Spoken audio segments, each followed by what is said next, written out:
사랑하는 성도님들, 이렇게 다시 만나 뵙게 돼서 참 반갑습니다. 다시 만날 수 있도록 은혜를 베풀어 주신 주님께 감사를 드립니다. 또 선남 선녀들의 특성, 참 좋네요, 그죠? 항상 남아공을 위해서 기도해 주시고 또 여러 가지 방법으로 동역해 주셔서 감사를 드립니다. 오늘 2시간이 있는데 오후에 이제 화면을 통해 보면서 남아공에서 하는 그 선교에 대해서 자세히 설명드리도록 하고요. 이 시간은 이제 하나님께서 주시는 그런 말씀 좀 듣도록 하겠습니다. 먼저 히브리서 13장 말씀입니다. 히브리서 13장 5절 말씀부터 8절 말씀까지 읽도록 하겠습니다. 히브리서 13장 5절에서 8절 말씀입니다. 다 찾으신 줄로 알고 제가 읽도록 하겠습니다. 히브리서 13장 5절 말씀입니다. 돈을 사랑하지 말고 있는 바를 족한 줄로 알라. 그가 친히 말씀하시기를 내가 결코 너희를 버리지 아니하고 너희를 떠나지 아니하리라 하셨느니라. 그러므로 우리가 담대히 말하되 주는 나를 돕는 이시니 내가 무서워하지 아니하겠노라. 사람이 내게 어찌하려 하노라. 하나님의 말씀을 너희에게 일러주고 너희를 인도하던 자들을 생각하며 그들의 형실의 결말을 주의하여 보고 그들의 믿음을 본받으라.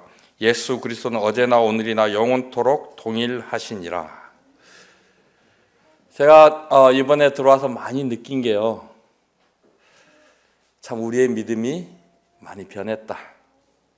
아마 여기 구원받은 지 20년, 30년 되신 분들 한번 세상에 보시면 그럴 거예요. 20년 전, 30년 전에는 우리 항상 가방에 전도지 가지고 다니면서 시키지 않아도 만나는 분들한테 이렇게 전도지도 주고 그랬잖아요, 그죠? 근데 요즘 가방에 혹시 전도지 가지고 다니십니까? 아마 806개 성도들은 다 가지고 다니실 줄로 믿습니다. 이거 한 가지만 봐도 믿음이 참 많이 변했다라는 생각을 하게 됩니다. 근데 성경은요, 예수 그리스도는 어제나 오늘이나 영원토록 변함이 없으시다고 합니다. 그래서 예수님이 나는 곧 길이요 진리라고 말씀하셨습니다. 변하는 건 진리가 아니죠. 변하지 않으니까 진리입니다. 그리고 하나님의 말씀인 성경도 변하지 않았습니다.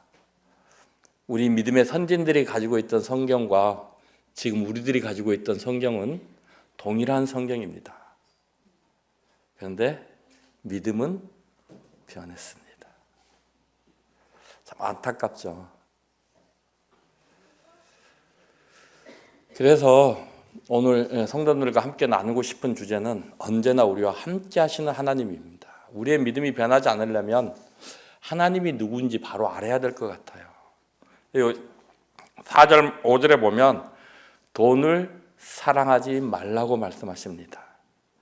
제가 이 말씀을 아프리카에서 하잖아요. 사람들이 다 저를 정신 나간 사람 취급합니다. 돈 없이 어떻게 살아갈 수 있느냐. 성도님들 생각은 어떻습니까? 돈 없이 살아갈 수 있습니까? 없습니까? 있습니다. 근데 하나님 없으면 살아갈 수 없습니다. 아마 우리 손창의 형제님도 이런 경험 많으실 거예요. 돈 없이도 살아갈 수 있습니다. 그죠? 돈 없이 살아갈 수 있습니다. 저 남아공에서 12년 동안 이제 선교를 했는데요. 돈 없이 선교했습니다. 근데 왜냐하면 하나님이 함께 하시기 때문에요. 필요할 때마다 공급하시는 하나님. 그래서 우리가 돈을 사랑하지 않아야 됩니다. 근데 요즘 돈을 너무 사랑해요. 또 성경은 돈을 사랑하면 일만하게 뿌리라 그랬습니다. 그리고 또 뭐라고, 성경은 분명히 우리가 두 주인을 섬길 수 없다라고 말씀하셨습니다. 우리는 둘 중에 하나를 택해야 됩니다. 재물을 섬길 것인지 하나님을 섬길 것인지 이거는 분명한 사실입니다.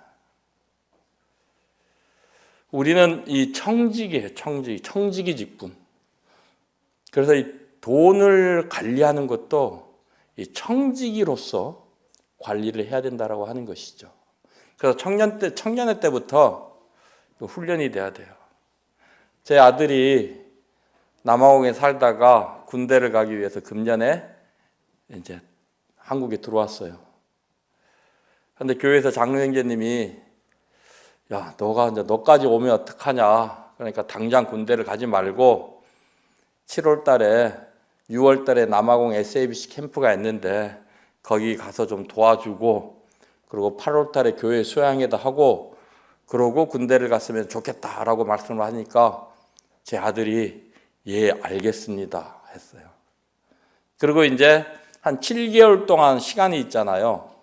아르바이트 자리를 알아봤습니다. 아르바이트 자리가 오픽이라는 그 영어 학원이에요. 오픽. 영어가 되니까 거기에 이제 아르바이트로 취직을 한 겁니다. 그래서 첫 월급을 받았어요. 첫 월급을 떼서 제일 먼저 뭘 했을까요? 11조. 이게 훈련이 돼야 돼요. 처음부터. 그리고 얘기를 했습니다. 할머니 용돈 5만 원이라도 10만 원이라도 먼저 드리고 교회 장로 형제님들 양말 한 컬레라도 사드리고 그리고 네가 마음이 그래도 되면 엄마 아빠 선물 사도 된다. 그러니까 엄마 아빠는 제일 나중이었어요. 하나님 먼저, 그 다음에 할머니, 그 다음 장로 형제님들. 이런 훈련들이 어렸을 때부터 되어야 합니다. 그래야 우리가 이 돈 문제에서도요, 청지기로서의 직분을 잘 감당할 수 있다라고 하는 것이죠. 이 물질에 대한 청지기 직분을 잘 수행한 사람이 있어요. 성경에 보면 누굴까요? 창세기 24장에 나옵니다. 우리 창세기 24장으로 한번 가보겠습니다. 이제 잘 아시다시피 창세기 24장은 아브라함이 그의 종을 보내서 이제 이삭의 신부를 데려오게 하는 그런 장면입니다. 그래서 이제 종을 보낼 때 10절에 보시면 창세기 24장 10절입니다. 이에 종이 그 주인의 낙타 중 10匹를 끌고 떠났는데 곧 그의 주인의 모든 좋은 것을 가지고 떠나 메소포타미아로 가서 나홀의 성에 이르러. 여기 보면 그의 주인의 모든 좋은 것을 가지고 떠났다라고 얘기를 하고 있습니다. 금은 보화를 다 맡겼어요. 아브라함이 그의 종에게요. 자, 이 종은 지금은 금은 온갖 좋은 보화를 가지고 있습니다. 뒤에 보면 나와요. 그죠? 이게 누구의 것입니까? 주인의 것이에요. 자신의 것이 아니죠. 그래서요, 이 종은요, 자신을 위해서 그것을 찾고 가지 않았습니다. 저 뒤에 보시면요, 자, 52절부터 보면요, 아브라함의 종이 그들의 말을 듣고 땅에 엎드려 여호와께 절하고 은금 폐물과 의복을 꺼내어 리브가에게 주고 그의 오라비와 어머니에게도 보물을 주니라.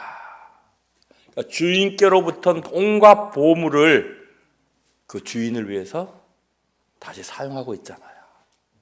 이게 청지기예요, 청지기. 우리가 물질에 대한 개념도 이 종과 같은 그런 개념을 가져야 되지 않을까 개인적으로 그렇게 생각을 합니다. 모든 것으로부터 주님께로부터 왔다고 믿습니까? 그게 우리의 믿음이죠. 그래서 다윗이 그러잖아요. 모든 것이 주께로부터 왔어 하니까 내가 주께로 다시 드린다라는 고백을 할 수 있습니다. 그러니까요, 우리가 우리의 것, 나의 것이라는 개념을 가지게 되면 하나님께 드릴 수 있습니까? 못 드려요. 우리 몸을 드리는 것도 마찬가지입니다. 우리의 몸을 드리는 것도요, 이게 내 거라고 생각하면 참 드리기 힘들어요.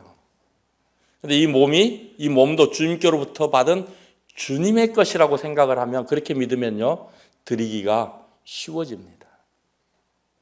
모든 것이 그런 것 같아요. 이게 왜 이렇게 중요하냐면요, 빌립보서 4장에 보면 우리가 주님께 드리는 물질이요, 향기로운 제물이라고 그랬고요, 하나님께서 기뻐하신다 그랬어요. 이게 굉장히 중요한 것입니다. 이것이 하나님께서 받으시는 향기로운 제물이에요. 하나님께서 받으시는 향기로운 제물이 있어요. 두 가지가 있습니다. 그게 무엇입니까? 예수 그리스도였어요. 그죠? 그 다음에요, 우리가 드리는 물질입니다. 우리가 이런 개념을 가지고 신앙생활을 해야 된다고 합니다. 왜냐하면요, 히브리서 13장에 있는 말씀처럼 하나님께서 우리들을 결코 버리지 아니하시고 결코 떠나지 않는다라고 말씀을 하고 있습니다. 우리나라 성경에는 결코가 한 번밖에 안 들어가 있잖아요. 근데 영어 성경에는 never라는 단어가 2번 들어가 있습니다. 결코라는 말 다 아시죠? 결코. 그러니까 영원히 하나님은 우리를 떠나지 아니하시고 우리를 버리지 않는다라고 말씀하십니다. 이게 그래서 우리의 구원이 안전한 것입니다. 우리가 구원을 잃어버리지 않는 이유가 하나님께서 우리들을 버리지 아니하시고 우리들을 떠나지 않는다라는 것입니다. 우리가 때로 보면 하나님 참 살다 보면 하나님 나하고 함께 하지 않는 것, 나하고 함께 하지 않는다라고 생각할 때가 너무 많습니다. 그렇지 않습니까? 그럴 때에도 하나님은 우리와 함께 하신다라고 하는 것입니다. 성경을 통해 볼까요? 자, 아담과 하와에게 하나님께서 선악을 알게 하는 나무를 따먹지 말라고 했습니다. 근데 그들이 먹었어요. 따먹었잖아요? 하나님 그들을 떠났을까요? 하나님 그들을 떠났나요? 안 떠났습니다. 오히려 그들을 위해서 일하셨습니다. 여기 보면요, 하나님께서 우리를 돕는 자라고 말씀하시잖아요. 우리를 돕기 위해서 우리를 결코 떠나지 않고 우리를 버리지 않는다라고 말씀하십니다. 자, 아담과 하와가요, 하나님의 말씀에 불순종했어요. 근데 하나님은 그들을 떠나지 않고 오히려 그들을 돕고 계십니다. 그래서 어떻게 하셨습니까? 가죽옷을 직접 하나님께서 손수 만드셨어요. 그리고요, 그 옷을 직접 그들에게 입혀주셨어요. 저 같으면 만들어서 야 입어 하고 던져줄 수도 있어요. 근데 하나님 그렇게 하지 않으셨어요. 직접 본인이 만드셨고 직접 그들에게 그 옷을 입혀주셨어요. 자, 가죽옷을 입기 위해서는 성경은 여기까지만 되어 있습니다. 또 우리가 한 가지 생각해 볼 수 있는 것은요, 가죽옷을 만들기 위해서는 짐승의 희생이 필요합니다. 짐승의 희생이 없이는 가죽옷이 만들어지지 않습니다. 그럼 누가 그 짐승을 잡았을까요? 물론 하나님이 잡으셨겠죠. 하나님은 그들이 범죄했음에도 불구하고 그들을 떠나지 않았습니다. 또요, 아브라함, 제 아들 이름이 이삭입니다. 왜 아들 이름이 이삭인 줄 아세요? 잠깐 요 얘기 좀 하고 갈게요. 자매가 38, 제가 38에 저와 결혼을 했습니다. 제가 32, 우리 자매가 38, 그리고 39에 첫 애를 낳았어요. 근데 그 애가 딸이었습니다. 제가 장남이에요. 홀어머니. 저는 그걸 몰랐는데, 근데 저희 큰딸하고, 이건 알았어요. 이걸 모르는 게 아니고 다음 걸 몰랐어요. 큰딸과 아들 사이에 3년의 갭이 있습니다. 근데 그 중간에 2번이나 하나님께서 우리 자매에게 아이를 주셨는데 뱃속에서 데려가셨어요. 2번이나. 저는 그냥 그런갑다 했는데 이제 자매가 굉장히 큰 부담을 가지고 있었습니다. 어떤 부담을 가지고 있었냐? 아들을 낳아야 된다. 아들을 낳아줘야 된다. 우리 어머니에게.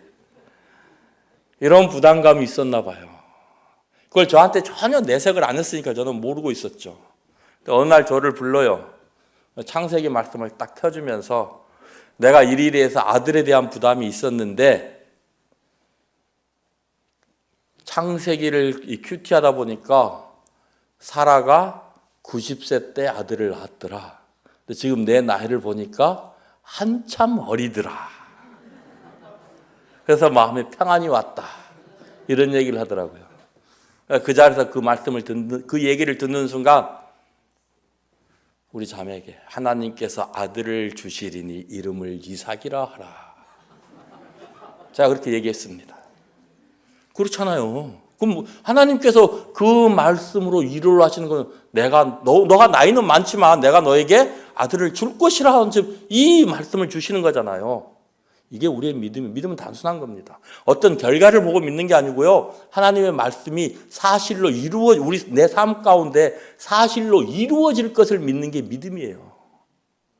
우리가 이루어진 사실들을 믿는 건 믿는 게 아니고 확인이에요. 확인.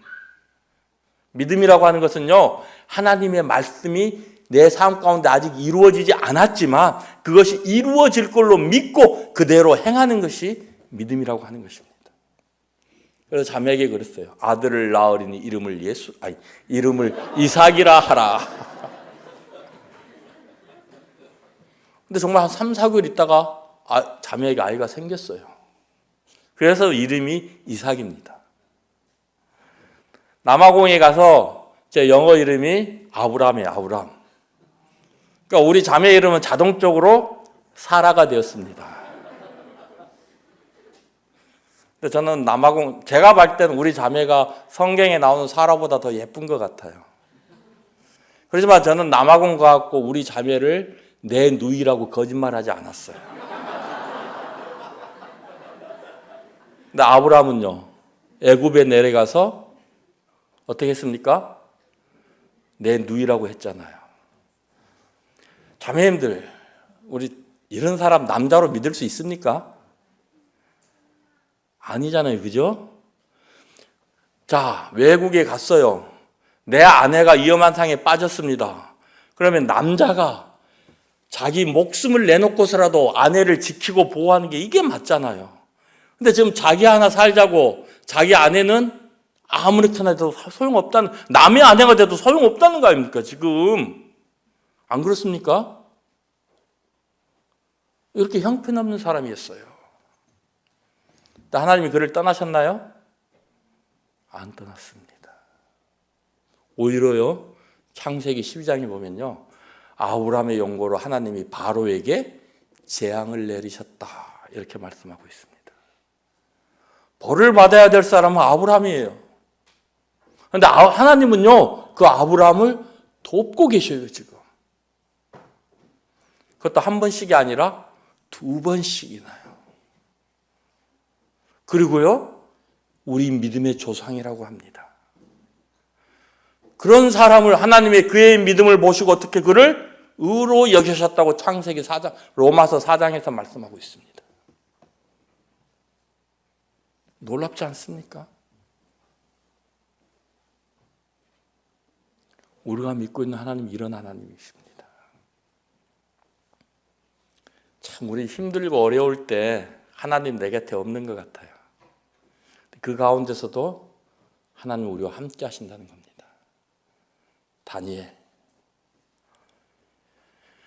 다니엘은요, 참 훌륭한 분이었어요. 자, 임금이, 그 나라 왕이 한 달 동안, 자, 그 누구의 이름으로도 구하지 말고 오직 왕의 이름으로만 구하라고 명령을 내립니다. 우리 같으면 어떻게 할까요? 한 달 동안 안 할 수 있죠, 기도. 한 달인데, 1년도 아니고 한 달인데 그거만 안 하고 한 달 후에 하면 되지 하고 세상하고 타협할 수 있습니다. 그렇지 않습니까? 우린 충분히 그렇게 생각할 수 있어요. 우리 코로나 때 그렇게 했잖아요. 그렇지 않습니까? 근데 다니엘은요, 오히려 창문을 활짝 열어놓고 기도했습니다. 하루에 3번씩이나요.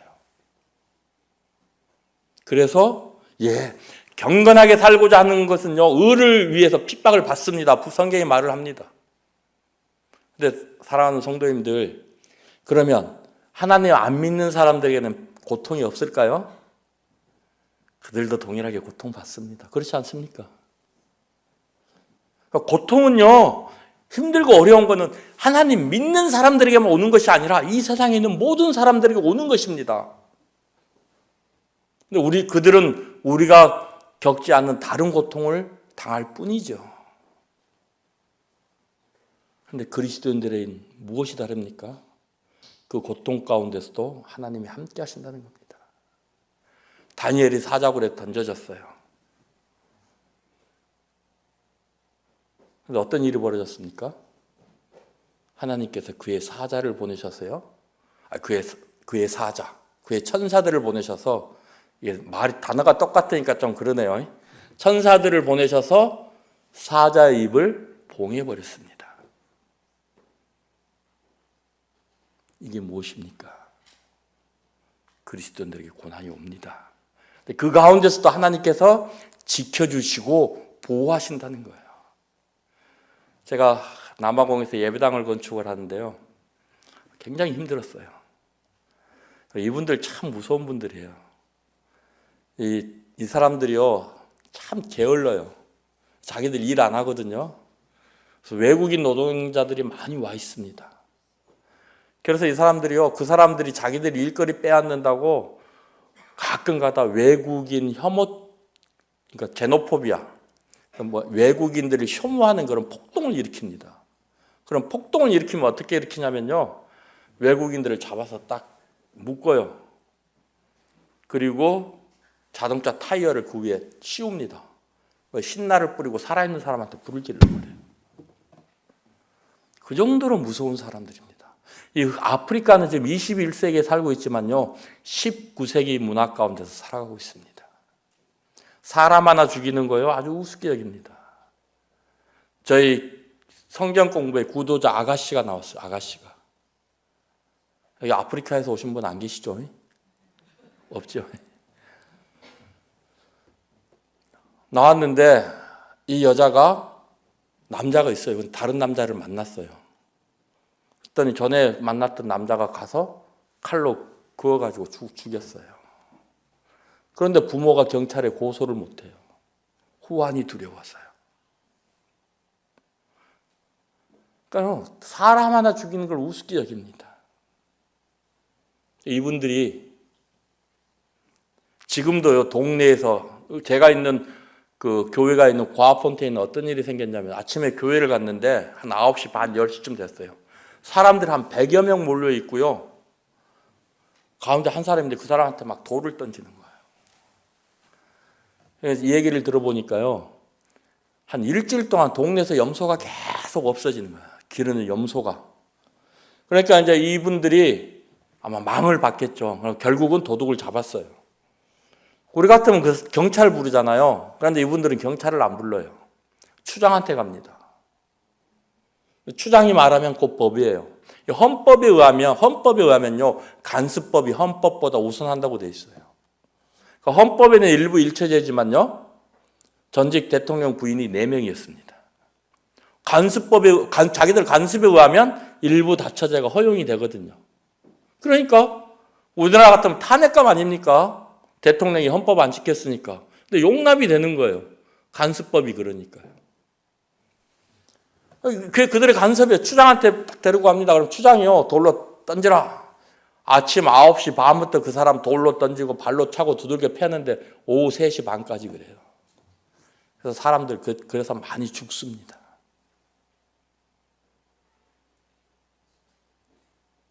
근데 이제 예배당 공사를 하는데, 여러분들도 예배당 공사 해봤죠? 우리가 뭐 자금 다 마련해가지고 요이 땅 하는 게 아니잖아요. 어느 정도 준비되면 시작하잖아요. 또 하다가 이제 한 2주 후면 공사 자금이 다 바닥나는 거예요. 그러니까 이제 일하는 사람들 20 몇 명 되는 사람들 불러가지고, 야, 우리 이제 2주 후면 자금이 다 바닥나서 공사를 중단해야 되겠다. 내가 이제 미안한데 우리가 2주 후까지만 일을 하고 잠시 중단해야 되겠다. 그리고 내가 다시 공사를 시작하면 다시 부를 테니까 그때까지 좀 참아줘. 이렇게 했거든요. 그리고 이제 집으로 돌아왔는데 토요일 날 우리가 성경 공부하고 있는데 학교 교실을 빌려서 성경 공부를 하고 있는데 20몇 명이 그냥 우하고 몰려오고 그때 열 몇 분 성도님들께서는 다 내쫓고 자기들이 딱 하면서 저보고 이제 막 죽일 놈 살릴 놈. 왜냐하면 이제 일 안 하더라도 자기들 월급은 달라는 겁니다. 그러니까 한번 생각을 해보세요. 자기들 제가 다른 데서 전문가 불러와도 되거든요. 근데 그 나라 그 동네 사람들 일거리 없고 빵도 없고 맨날 굶주려 있어서 좀 도와주기 위해서 불러갖고 월급 주면서 일을 시켰거든요. 그러면 저한테 감사해야 되잖아요. 그동안 월급 주고 일 시켜줘서 감사해야 된다 그러는데 그러는 게 아니라 자기 나 때문에 이제 일거리 끊어졌다고 일 안 하더라도 월급을 달라는 겁니다. 남아공 노동법은 철저하게 무노동 무임금입니다. 그들이 합법적으로 파업을 해도 임금을 못 받습니다. 왜냐하면 일을 하지 않기 때문에요. 참 노동법이 그런 부분은 잘 돼 있습니다. 근데 막 막무가내요. 그래서 못 준다 했더니 나한테 죽일 놈 살릴 놈 뭐 우리나라에서 치면 쌍시옷자 막 지읒자 들어가는 욕들 해가면 막 엄청 막 죽이니 살리니 욕을 해야 되는 겁니다. 근데 그때 이 말씀 히브리서 13장 말씀이 제 마음 가운데 떠오르는 거예요. 하나님이 나를 돕는 자시니 사람이 내게 어찌하리요. 근데 그 마음 가운데 그런데 내 마음에 무엇이 찾아옵니까? 평안이 찾아오는 거예요. 평안이. 그 환경이 해결되지 않았어요. 환경은 똑같아요. 근데 내 안에 하나님의 말씀이 있으니까 내 마음 가운데 평안이 찾아오는 거예요. 그리고 그게 아무 문제가 안 되는 겁니다. 오히려 감사가 돼요. 왜 감사가 되냐면 이분들이 저한테 You are criminal 하는 거예요. 이게 뭐냐면 당신은 범죄자라고 하는 거예요. 근데 이사야서 53장에 보면 예수님께서 우리를 위하여 범죄자처럼 헤아림을 당했다. 이런 말씀 있잖아요. 기억나시죠? 이 말씀이 딱 떠오르는데 저도 모르게 막 눈에서 눈물이 흐릅니다. 너무 감사해서. 왜 감사합니까? 나 같은 자가 뭐라고 우리 주님 걸어가신 그 길을 가게 하십니까? 주님이 의를 위해서 범죄자 취급 당했던 것처럼 저도 지금 그런 취급을 당하고 있네요. 주님 감사합니다. 이 사람들은 깜짝 놀라던 거예요. 자기들은 나보고 죽이니 살리니 욕하고 있는데 웃으면서 눈물을 흘리고 얼굴에는 막 평안이 흘러넘치죠. 문제가 해결이 되었습니까? 아니요. 해결이 안 되었어요. 그런데 내 마음 가운데는 평안이 있고 감사가 넘쳐납니다. 그런 고통 가운데서도요. 왜냐하면요. 하나님께서 저와 함께 해주시기 때문에요. 이게 그리스도인입니다. 이 사람들이 정 안 되니까 그동안 올려놓은 건물 두들겨 부수겠다고 나가더라고요. 하고 싶은 대로 해라. 왜요? 그네들이 나를 못 당하잖아요. 왜냐하면 하나님이 나와 함께 하시니 사람이 내게 어찌하리요. 이미 그 싸움은 끝난 거잖아요. 그죠? 하나님이 개입하셔도 하나님이 하시는데 누가 하나님을 이길 수 있습니까? 아무도 없죠. 그들이 20명이 아니라 수백 명이 몰려와도 그 싸움은 이미 끝난 겁니다. 그렇지 않습니까? 이거 어떻게 해요? 그래. 하고 싶은 대로 해. 니들 하고 싶은 대로 해. 하고 나갔더니 한 10분 후에 다시 들어왔어요. 자기들끼리 나가서 회의를 한 것 같아요. 저 사람은 이제 우리가 아무리 겁을 줘도 꿈쩍하지 않는다라는 게 이제 파악이 된 것 같아요. 근데 저기 와가지고 하는 말이 각서를 한 장 써달랍니다. 무슨 각서냐 했더니 남아공 노동법에 따라서 해결을 하겠다라는 각서를 한 장 써준다는 거예요. 그러니까 제가 이제 노동법을 알고 있었기 때문에 그건 내가 써줄게. 저에게 손해될 게 아무것도 없거든요. 저 돈으로 안 줘도 되거든요. 써줄게 하고 썼어요. 공증을 받아달래요. 그 나라 공증은 경찰서 가가지고 내가 경찰서 앞에서 그 앞에 사인을 하고 경찰관이 스탬프를 찍어주는 거예요. 이게 이 사람이 내가 보는 앞에서 직접 사인한 게 맞습니다 하고 하면 그게 공증이 되는 거예요. 그래서 경찰서 가는데요. 내 마음 가운데 또 어떤 말씀이 떠오르냐면 모든 사람과 합평하라. 근데 속으로 하나님, 이건 나 못하겠습니다. 지금 저 사람들 나한테 죽이니 살리냐고 아주 막 그런 험한 욕을 했는데 내가 저 사람들하고 어떻게 합평합니까? 제발 이것만은 못하겠습니다.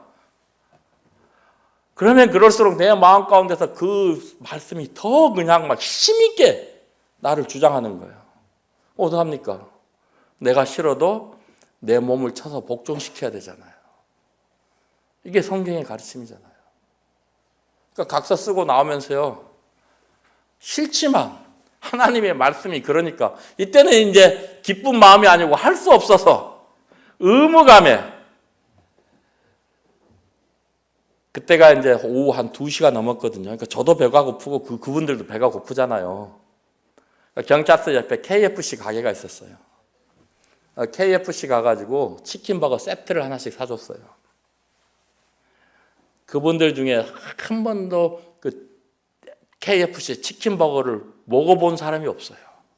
그 정도로 가난한 사람들이에요. 근데 그 사람들에게 내가 치킨버거를 사서 주니까 이 사람들이 그걸 못 받아요.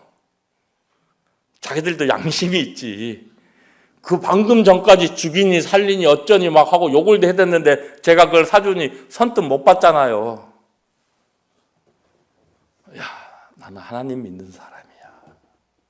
나눠주니까 먹더라고요. 그 중에는요, 일하다가 제너레이터 막 기름 빼갖고 몰래 빼갖고 훔쳐간 사람 제가 다 알거든요. 뭐가 연장이 하나 없어지고 벽돌이 몇 장 없어지고 그럽니다. 공사하다 보면 일하는 사람들이 다 가지고 가는 거예요. 그걸 알면서 그렇게 했어요. 이분들이 깜짝 놀라는 거예요.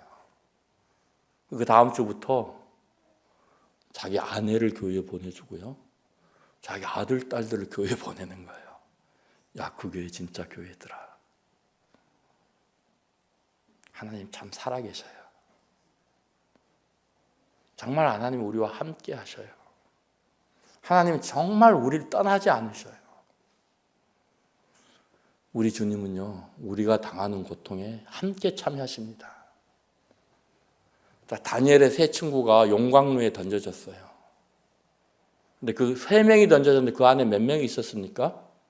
4명이 있었잖아요. 우리 주님은요, 우리의 고난에 함께 동참하기 때문에요, 우리가 얼마나 아픈지 다 이해하셔요. 사도 바울이 사울 때 예수님의 제자들 핍박했잖아요.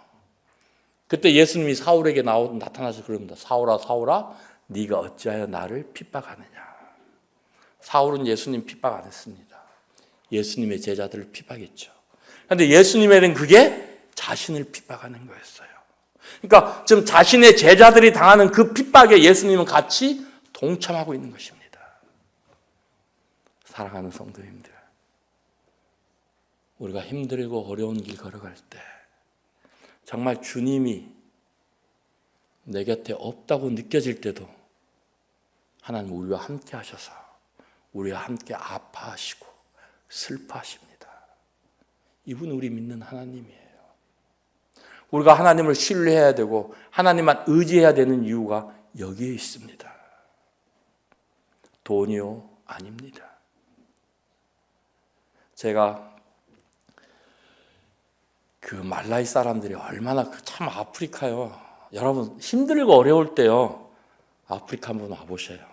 한번 보고 가는 것만으로 힘이 됩니다. 생각이 달라지게 됩니다. 그래서 정말 힘들고 어려울 때요, 아프리카 한 번씩 오셔요. 그리고 한번 보고 가셔요. 이분들이 얼마나 가난하냐면, 어제 제가 청년의 시간에 잠깐 말씀을 드렸는데요, 교회를 갔는데 교회 다 갔는데 그 앞에 누가 음식 먹은 걸 토해놨어요. 근데 기가 막힌 건요, 그걸 누가 먹고 있습니다. 말라이에 가면요, 어르신들은 기억할 거예요. 보릿고개. 지금도 보릿고개가 있습니다. 이분들이 주식은 옥수수예요, 옥수수. 옥수수를 이렇게 우리나라처럼 옥수수 알맹이 있잖아요. 이게 가루로 우리나라 밀가루처럼 갈아가지고 그걸 뜨거운 물에 붓습니다. 그래갖고 막 저으면 이게 나중에 우리나라 백설기처럼 돼요. 이게 그 사람들 주식이에요. 근데 이게요, 6월 달에 보통 수확을 합니다. 근데 1월 중순쯤 되면 옥수수가 다 떨어져요. 그럼 1월 말부터 5월 달까지는 먹을 게 없습니다. 정말 난리예요. 그래서 이분들이 뭘 먹냐면요, 바퀴벌레. 아프리카 바퀴벌레는 막 이따만하게 큽니다. 이걸 햇빛에 말려요. 이걸 먹습니다. 생지 있잖아요, 생지. 큰지 말고 작은지. 그래서 요만한 꼬치에 5개, 6개씩 낍니다. 그걸 햇빛에 말려놔요. 이게 햇빛에 말리면 어떻게 된 줄 아세요? 그냥 말렸으니까 몸뚱아리는 딱 달라붙어요. 바짝 말라 비틀어진단 말입니다. 근데 털은 바짝바짝 서요. 그 꼬리 뻘건 거 달려있고 앞다리 뒷다리 빨갛잖아요. 세상에 이걸 먹으라고 줍니다. 저한테요. 제가 벌레는 먹어봤어요. 그냥 막 주니까 그냥 눈 찔끔하고 딱 하고 먹으면 돼요. 근데 쥐는요, 막 5마리, 6마리 있어요. 근데 그것도 이렇게 좀 고기만 요리해갖고 주면 눈 찔끔 갖고 또 먹겠어요. 근데요, 이렇게 털에기는 진짜 리얼해요. 털은 바짝바짝 서 있죠. 쥐꼬리 빨간 거, 다리 빨간, 이게 마르니까 빨간 게 더 빨갛게 보여요. 먹으라고 주는데요, 제가 아프리카에 살면서 선교사로 있으면서 주는 음식 거절해 본 건 그게 처음입니다. 정말 미안하다. 선교사는 원래 그것까지 먹어야 됩니다. 근데요, 그거는 도저히 안 되더라고요. 정말 미안하다. 나 이것만은 못 먹겠다. 좀 이해해다오. 그래서 정중하게 거절을 했습니다. 제가 말라에 가면요, 이제 점심값을 미리 보내주고 점심을 장만하게 해줍니다. 이분들은 이제 제가 왔다고 시골에서 옛날 아마 어른들 기억하실 토종닭, 그것도 그 알도 못 낳는 늙은 토종닭, 진짜 고무줄보다 더 질기잖아요. 그런 거 잡아서 줍니다. 그러면 이빨이 부서지랴 닭고기가 뜯기냐 하고 이제 둘이 씨름하며 먹어요. 뼈다귀를 이렇게 놓으면 뼈다귀가 막 순식간에 없어져요. 이거 한두 번 그런 게 아니라 매일 그러니까 이상하잖아요. 한번 따라가 봤어요. 이 뼈다귀를 가지고 저짝에 가지고 그걸 또 발라먹고 있어요. 그 이후로 막 닭고기 갖다 주면 제가요, 한 입 먹고 그냥 놔둡니다. 못 먹어요. 얼마나 못 먹으면, 얼마나 가난하면. 근데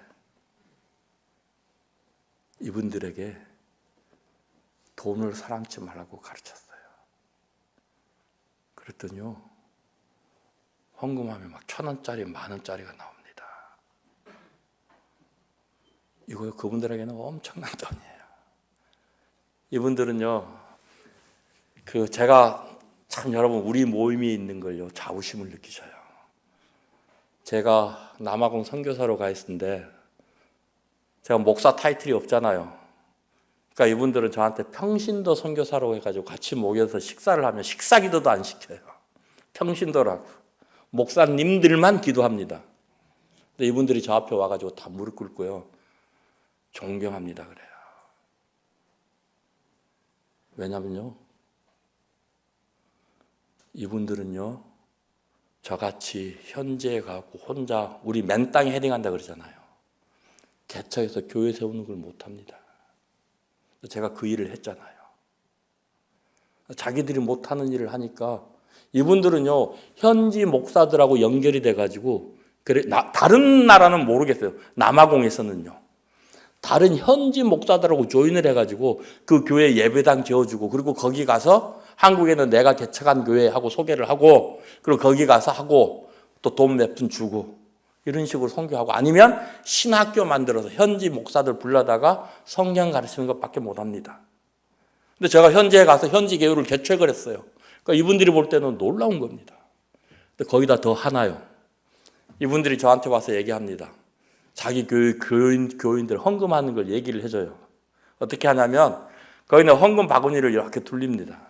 근데 이 흑인들 문화가 우리나라 문화하고 굉장히 비슷한 게 많아요. 이분들은 언어에는 존칭어가 있었고 어른들은 항상 존경어를 써야 됩니다. 존칭어를. 어른들하고 악수할 때는 항상 두 손을 해야 되고요. 어른들하고는 밥도 같이 못 먹습니다. 우리도 옛날 할아버지상, 손녀상 다 따로 차렸잖아요. 또 거칠이 하는 것까지 똑같아요. 체면치레 하는가. 그러니까 헌금 이렇게 하면 목사님이 여기서 이렇게 보고 있잖아요. 그러니까 목사님이 보고 있으니까 어떻게 해요? 헌금을 하긴 해야 돼. 10원짜리, 100원짜리만 하는 거예요.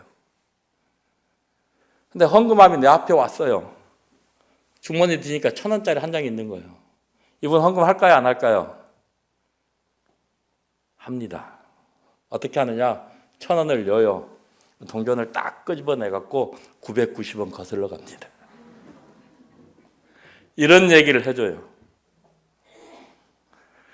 근데 우리 교회 성도님들은요, 10,000원씩을 헌금을 하는 거예요. 이런 얘기를 했더니 그분들이 다시 한번 그게 일어날 수 있냐고 존경합니다 그래요. 이게 뭡니까? 복음의 능력인 거예요. 돈을 사랑하지 않습니다. 참 놀라웠어요. 왜요? 그들은 자신들의 삶 가운데 역사하시는, 자기들과 함께 하시고 자기들을 지켜주신 하나님을 경험한 거예요. 이분들이 저를 존경하는 이유가 또 하나 있습니다. 자, 이제 과학폰테인 그 지역은 우리로 치면 아주 시골 지역에 가난한 흑인들이 모여 사는. 제가 이번에 예배당을 지면서 사택을 2개를 지었습니다. 나 이따 오후에 말씀드릴게요. 왜 사택을 하나를 이제 거기 저가 들어가서 살려고 했는데 형제들이 들어오면 안 된다, 들어오지 말라는 거예요. 위험하니까 절대 들어오지 말라는 겁니다. 결국 못 들어갔습니다. 그러니까 가까이서 좀 이렇게 몸이 부딪히면서 교제를 하고 싶은데 그럴 기회가 많이 없어서 거기는 이제 그 부활절이 4일 동안 휴가예요. 부활절 때 캠프를 시작을 하려고 했어요. 근데 캠프가 그냥 하는 게 아니잖아요. 돈이 있어야 하잖아요. 그때 당시 한 50명 캠프한데 한 700만 원 정도가 필요한 겁니다. 그래서 속으로 주여 이 일을 어찌하오리까. 캠프를 하긴 해야 되겠는데 돈이 없네요. 하나님 어찌하오리까 했는데 주님이 빌립보서 4장으로 저에게 응답하셨어요. 빌립보서 4장 18절 19절입니다. 아까 제가 말씀드렸던 18절 19절요. 내게는 모든 것이 있고 또 풍부한지라 에바브로디도 편에 너희가 준 것을 받음으로 내가 풍족하니 이는 받으실 만한 향기로운 제물이여 하나님을 기쁘시게 한 것이라. 나의 하나님이 그리스도 예수 안에서 영광 가운데 그 풍성한 대로 너희 모든 쓸 것을 채우시리라. 보니까 그리스도 예수 안에 나의 하나님입니다. 너의 하나님이 아니고 나의 하나님이 영광 가운데서 그 풍성한 대로 나의 모든 쓸 것을 채우신다는 거예요. 이 말씀은 무슨 말씀입니까? 내가 줄게 해. 이 말씀이잖아요. 그럼 어떡합니까? 주님 돈 달라고 기도해야 됩니까? 아니요. 이게 믿음이에요. 하나님이 주시는구나 하면 가서 제일 먼저 무엇부터 합니까? 캠프장 계약부터 하는 겁니다. 이게 믿음이에요. 믿음은 정말 단순한 거예요. 계약을 했어요. 계약금을 언제까지 내라 그러네요. 하나님 계약금 언제까지 필요하다네요. 하나님 주시는 거예요. 계약합니다. 계약금 줘요. 캠프 시작하기 전에 또 잔금까지 다 내야 됩니다. 그 나라는. 하도 못 믿으니까 돈 다 주지 않으면 캠프를 못 해요. 그러니까 캠프 하기 전까지 그 전날까지 모든 금액을 다 완납을 해야 된다는 겁니다. 하나님 돈 미리 줘야 된다네요. 걱정합니까? 안 합니까? 안 합니다. 왜요? 하나님이 약속하셨잖아요. 근데 700만 원 필요하는데 800만 원 주시는 거예요. 어떨 때는 1,000만 원 주시는 거예요. 풍족하게 공급하시는 거예요. 코로나 전까지 매해 3박 4일 부활절 캠프를 하면서 아침에 큐티 같이 하면서 큐티 어떻게 하는지 가르쳐주고, 이제 막 몸을 살을 섞이면서 같이 교제하고 하니까 성도들도 좋아하고 우리도 너무 기쁜 거예요. 실질적으로 하나가 될 수 있는 것이죠. 코로나 이후로 이 캠프가 중단이 되었어요. 그리고서 이제 교회 오는 사람이 100명이 넘어요. 그러니까 우리가 그래요. 50명일 땐 했는데 100명이 오면 캠프 비용이 두 배로 들어가잖아요. 그러니까 제가 지레짐작으로 포기했어요. 작년에 안 하고 올해도 안 했어요. 근데 제가 이번에 말씀 준비하면서요, 50명 것만 공급하는 하나님이고 100명 거는 공급 안 하는 하나님이시냐고요. 동일한 하나님이잖아요. 근데 무엇이 변했습니까? 전 믿음이 변한 거예요. 하나님은 그 자리 그대로 계시는데, 나는 내가 믿는 하나님은 50명의 캠프 비용은 공급해 주시는데 100명의 거는 공급해 주지 않는 하나님이에요. 내가 믿는 하나님. 무슨 말 이해되시죠? 하나님은 변함이 있습니까? 없습니까? 없는 거예요. 제가 속으로 많이 슬퍼했어요. 하나님 죄송합니다. 제가 또 이렇게 어리석게 했네요. 여기 보면요, 너희 인도하는 자들의 믿음을 본받으라고 말씀하고 있습니다. 이게 무슨 말씀입니까? 믿음도 변하면 안 된다는 거예요. 그들의 믿음을 그대로 전수받으라는 것입니다. 그 말씀이잖아요. 그래서요, 사랑하는 성도님들, 하나님은 절대 우리들을 버리지 않으시고요, 떠나지 않으십니다. 성경의 로마서 14장 한번 볼까요?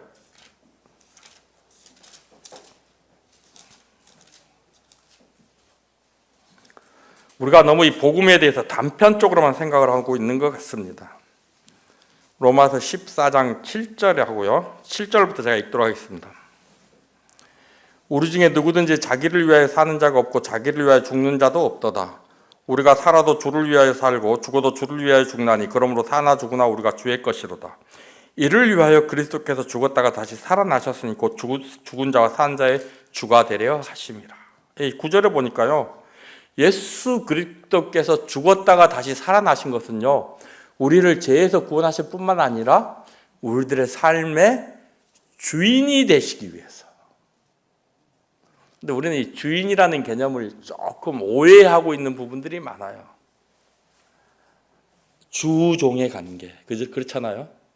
그래서 종은 무조건 시키는 대로 다 해야 되는 뭐 그런 관계도 맞습니다만요, 우리가 구약시대 주인과 종의 관계를 한번 살펴보자고요. 자, 구약시대 종들의 필요한 것들을 누가 다 공급해 주었습니까? 자, 아까 아브라함의 종이요, 아브라함의 일을 나가서 갈 때 누구의 낙타를 가지고 가겠습니까? 자기에게 낙타가 없었어요. 그 낙타를 누가 제공했습니까? 주인이 제공했어요. 지금 성경에서 말하는 주인의 개념은 그런 개념이라고 하는 것입니다. 예수님께서 우리의 주가 되신다고 하는 것은요, 실질적으로 우리의 삶의 주인, 이게 뭡니까? 내가 너의 필요한 것을 모두 다 공급해 주겠다는 겁니다. 주인으로서. 이게 성경에서 말하는 주인입니다. 우리는 너무 주인의 개념을 한편으로만 생각을 하는데요, 그게 다가 아니라는 것입니다. 그래서 마태복음에 뭐라고 말씀하십니까? 하늘에 있는 천부께서 우리에게 필요한 것을 다 한다고 말씀하시지 않습니까? 그래서 먼저 그의 나라와 의를 구하라. 그리하면 이 모든 것을, 그 중에 어떤 한 것이 아니고요, 이 모든 것을 너희에게 채우시리라 그랬어요. 왜요? 우리 주님이니까요. 또 우리가 우리 주님 대신 주님을 위하여 살아갈 때 주님은 우리에게 무엇이 필요한지를 다 아신다는 거, 우리가 얘기 안 해도. 그래서 우리가 구하지 않아도요, 우리에게 필요한 것들을 다 공급해 주신다는 것입니다. 주인으로서. 이게 성경에서 말하는 주의 개념입니다. 그 주인이요, 우리들을 결코 버리지 아니하시고 떠나지 않으시고 우리가 함께 하시고 우리를 돕는다라고 말씀하십니다. 무엇을 의지해야 되겠습니까? 마르다와 마리아. 아마 지금 이 시간에 밑에서 점심 준비하시는 자매님들 계시죠? 그러니까 마르다와 같은 자매님들 필요합니다. 마리아만 있으면 안 돼요. 교회는 마르다도 필요하고 마리아도 필요합니다. 근데 마르다가 다 잘했는데 한 가지 잘못한 게 있어요. 그게 무엇일까요? 마르다의 눈이 예수님을 바라봐야 되는데 누구를 바라봤습니까? 사람이 마리아를 보고 있는 거예요. 그러니까 어떻게 해요? 불평이 나오는 겁니다. 그 눈이 주님에게 공급이 주님에게 딱 고정이 돼서 주님을 바라봤다면요, 마르다는 감사함으로 그 일을 했을 것입니다. 마리아 보십시오.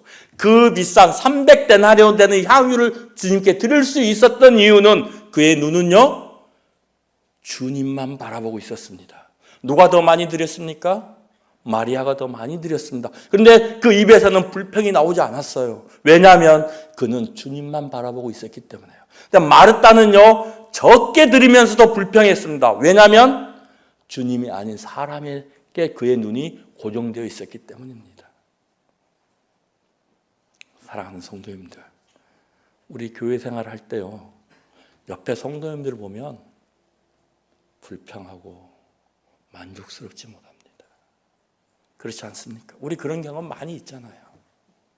근데요, 우리가 주님 바라볼 때요, 주님만 의지하고 주님만 신뢰하게 될 때요, 우리 마음속에 감사가 넘치고요, 기쁨이 넘치지 않습니까? 사랑하는 성도님들, 참 코로나로 인해서 정말 힘들고 어렵잖아요. 그런 말씀 많이 듣는, 모든 건 하늘 높은 줄 모르고 다 올라가고 있습니다. 그런데 월급 봉투는 그대로잖아요. 참 힘들고 어렵습니다. 이럴 때일수록요, 그리스도인들은 더욱더 주님 의지하고 주님만 신뢰하는 삶을 살아야 됩니다. 그것이 이 어려운 시국을 극복할 수 있는 지름길입니다. 다른 방법 없습니다. 하나님 결코 우리들을 실망시키지 않으십니다. 하나님 정말 신실하십니다. 어떤 상황이 있어도요, 우리가 죄를 짓는다고 할지라도 하나님 우리를 버리지 않으시고 떠나지 않으십니다. 이 말도 했다고 또 죄 막 마음대로 지어도 된다, 이런 말씀 아닙니다. 하나님이 이렇게 신실하신 분입니다. 사랑하는 성도님들, 어렵게 힘들수록요, 더욱더 하나님 신뢰하시고 그분 의지하고 그분 믿는 믿음으로 살아갈 때 하나님께서 여러분들의 삶을 축복하실 줄로 믿습니다. 고맙습니다.